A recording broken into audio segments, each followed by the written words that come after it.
I stood here and said this council's heading for the rocks. And they would say, oh no, it's not happening, it's not happening. Last year we reported a multi-million-dollar deficit. And the really weird thing is that we didn't actually get told about it as councillors. We found out about it about 3-4 months after the end of the financial year. Could you speak up a little? So I can speak a bit closer, how's that? Yeah, okay. So we found out about it after the end of the financial year. So I know there's at least one candidate preaching governance, but actually we have real problems. Now, I'm not saying the council was to blame alone for that deficit. You know, the building industry, as we know, has been through a huge downturn. But I'd like to give you 3 words tonight to think about. The first one is focus. So, as we've heard, the waters are leaving us.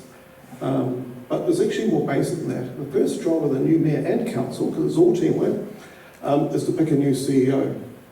And I'm hoping we'll go in a different direction from having a big alpha male CEO and have someone that actually will work with the whole community, collaborate, listen and be open, and work with elected members.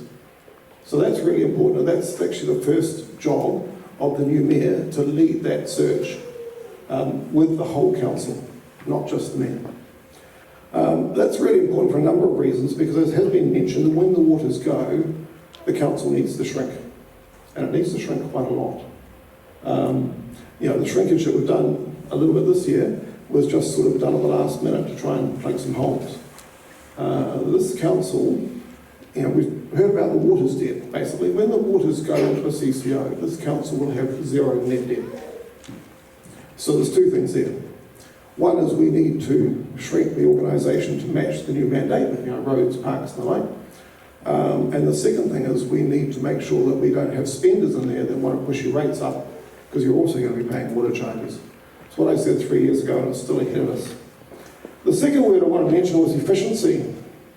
And here's a really good example. Did you know that 32% of your rates is spent on support services before a lawnmower starts up or a truck gets turned on? This is not the water engineers, this is not the librarians, this is pure head office costs. It's jumped 45% in 5 years. If you want to know why there's no money to fix Te Puna Road, it's because there's a really big vacuum cleaner at Barks Corner that's taking all your money. It's very, very serious.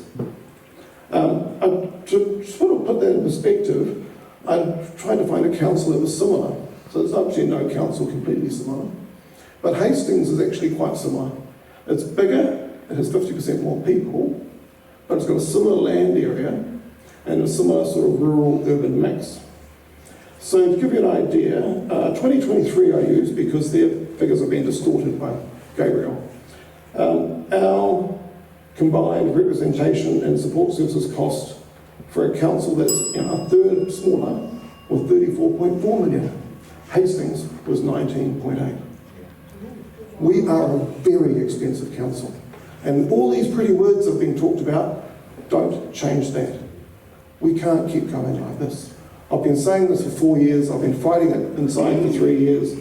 And by the way, as Ross pointed out to me, because I was away at a business event, but you know, if you look at the pre-election report, the rates are forecast to go much higher in the next 2 years. Excuse me, sir.